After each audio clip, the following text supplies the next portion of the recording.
Praise the Lord, hallelujah. जय मसीह की। आज के लिए बाइबल का वचन 12 उसका 2 अध्याय। यह वचन बाइबल का एक बहुत ही महत्वपूर्ण और प्रेरणादायक वचन है।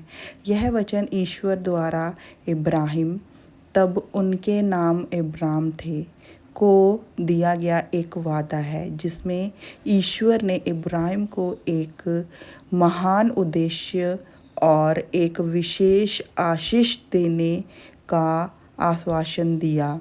इसे हम विस्तार रूप से पढ़ते हैं। ये वचन क्या कहता है? और मैं तुझसे एक बड़ी जाति बनाऊंगा और तुझे आशीष दूंगा और तेरा नाम बड़ा करूंगा और तू आशीष का मूल होगा। इब्राम इस समय हैरान नामक स्थान में रह रहे थे। ईश्वर ने उनसे कहा कि वह अपने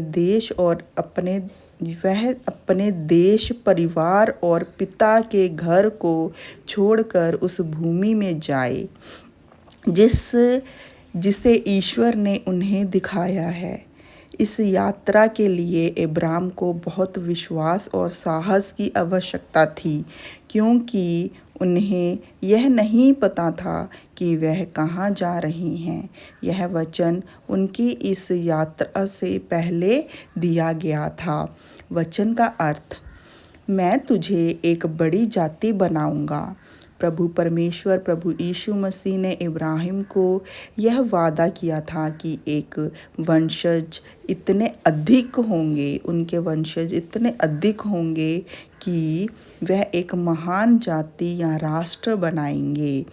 वह वादा खास था क्योंकि इब्राम और उनकी पत्नी सारो के कोई संतान नहीं थी और उनकी उम्र भी काफ़ी ज़्यादा थी। इसके बावजूद ईश्वर ने उन्हें एक विश्वास दिलाया कि उनकी संतान अनगिनत होगी। और उसके आगे वचन क्या कहता है? तुझे आशीष दूंगा। ईश्वर ने इब्राहिम को एक प्रकार की भौतिक और आध्यात्मिक आशीष देने का वादा किया था। इसका मतलब था कि उनके जीवन की यात्रा में ईश्वर उनके साथ होंगे, उन्हें समृद्धि और सफलता देंगे। तेरा नाम बड़ा करूँगा।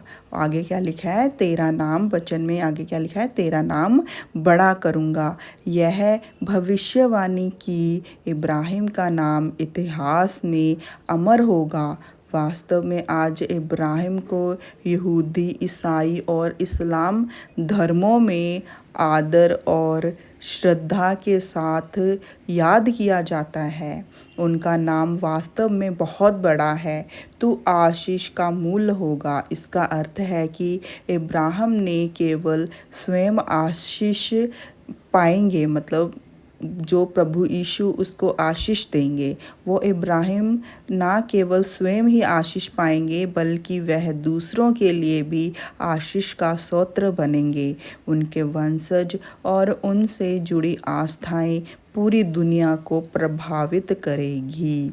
यह आयत हमें विश्वास, त्याग और ईश्वर की योजना पर भरोसा रखने का संदेश देती है। इब्राहिम ने ईश्वर की बात मानकर अपने जीवन में बड़ा परिवर्तन किया और बदले में उन्हें महान आशीष मिली। हमारे जीवन में भी अगर हम ईश्वर पर भरोसा रखें और उनके निर्देशों का पालन करें, प्रभु यीशु मसीह के निर्देशों का पालन करें, तो हम भी आशीष और समृद्धि पा सकते हैं। यह वचन यह भी सिखाता है कि हमारी आशीषें केवल हमारे लिए ही नहीं होती, हम उन्हें दूसरों के लिए भी बांटना चाहिए। जो हमें प्रभु यीशु आशीष देते हैं उन्हें हम दूसरों के लिए भी रखना चाहिए, दूसरों को भी देनी चाहिए, दूसरों में भी बांटना चाहिए। अंत में यह आयत हमें यह प्रेरित करती है कि हम अपने विश्वास और अडिग रहें, अपने विश्वास में हम क्या रहें, अडिग रहें, चाहे परिस्थितियाँ कैसी भी हों, क्योंकि ईश्वर की योजना हमेशा हमारे लिए भली है। तो उत्पत्ति 12 उसके 2 अध्याय में प्रभु ने हमें यह समझाया है कि वह हमें आशीष देंगे, हमारा नाम बड़ा करेंगे और हम आशीष के मूल्य होंगे। पर प्रभु यीशु क्या कह रहे हैं कि जो भी आशीष हमें मिलती है उसको सिर्फ हमें अपने तक सीमित नहीं रखना चाहिए, बल्कि दूसरों में भी उस आशीष को बांटना चाहिए। प्रभु के दिखाए हुए मार्ग पर चलकर, प्रभु के नाम में हमेशा अडिग रहकर, स्थिर रहकर हमें प्रभु यीशु मसीह पर विश्वास करना चाहिए। आमीन। प्रभु की स्तुति।